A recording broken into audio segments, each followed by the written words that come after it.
The microphone screeched with feedback as the reporter leaned forward, his eyes gleaming with the kind of malicious anticipation that sold newspapers.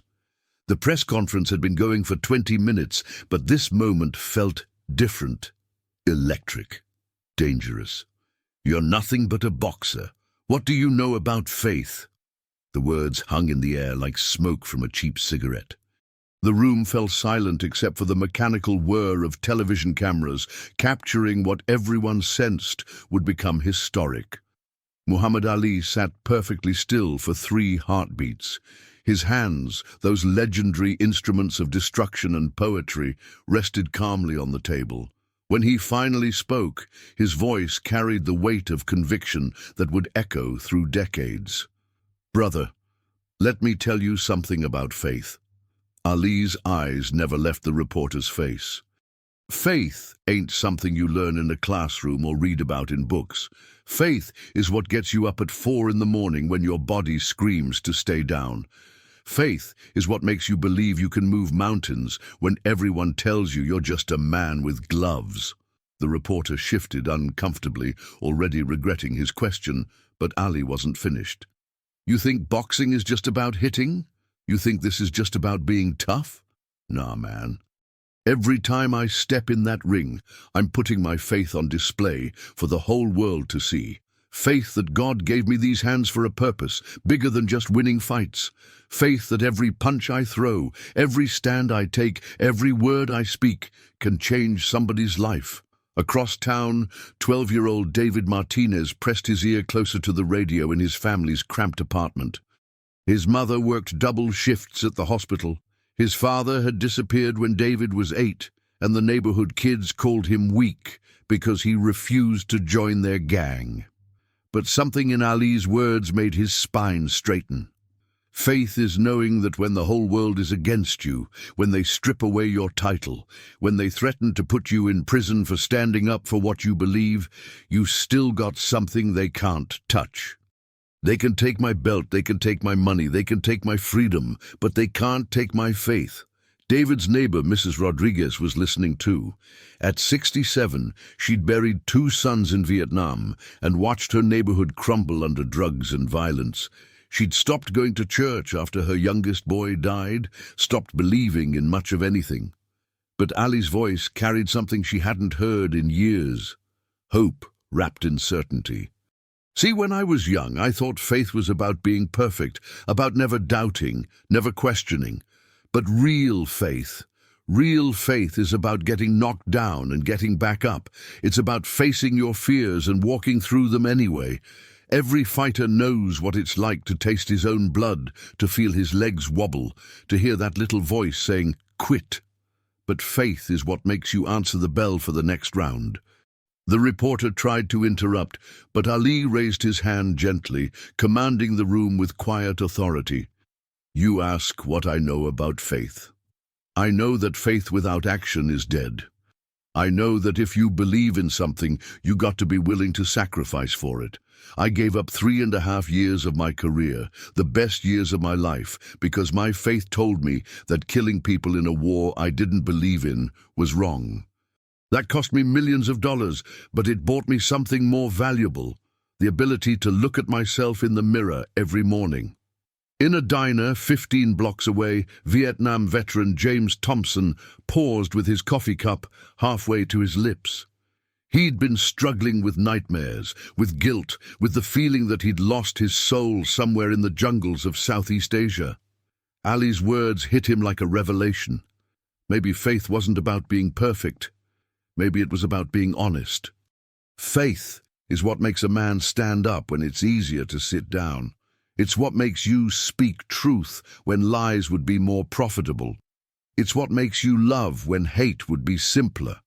And yeah, I'm a boxer, but every human being is a fighter in their own ring, facing their own opponents: fear, doubt, despair, injustice. Ali leaned forward, his voice dropping to almost a whisper, forcing everyone to strain to hear. "The question ain't whether you're going to get hit. Life's going to hit you, guaranteed. The question is whether you're going to stay down or whether you're going to get back up. And that, brother, that's where faith comes in. Faith is the voice that says one more round when everything else says stay down.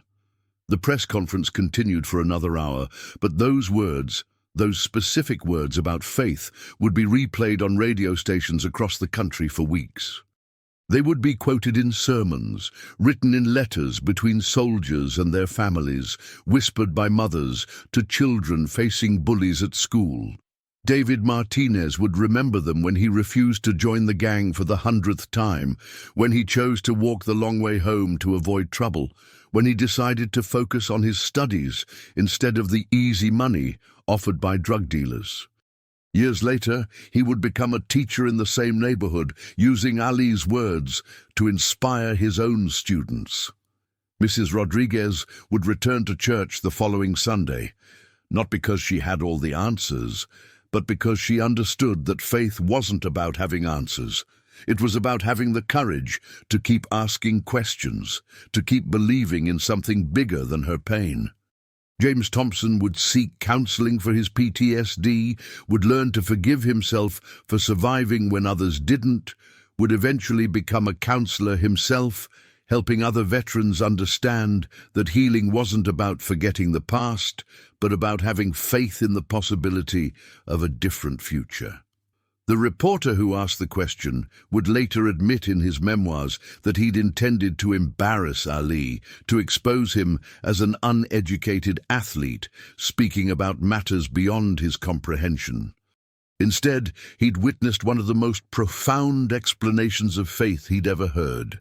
"You see," Ali concluded that day, "faith ain't about being religious or knowing all the right words. Faith is about being real. It's about admitting you don't have all the answers, but believing that the answers exist. It's about understanding that every person you meet is fighting a battle you know nothing about, and choosing to be kind anyway.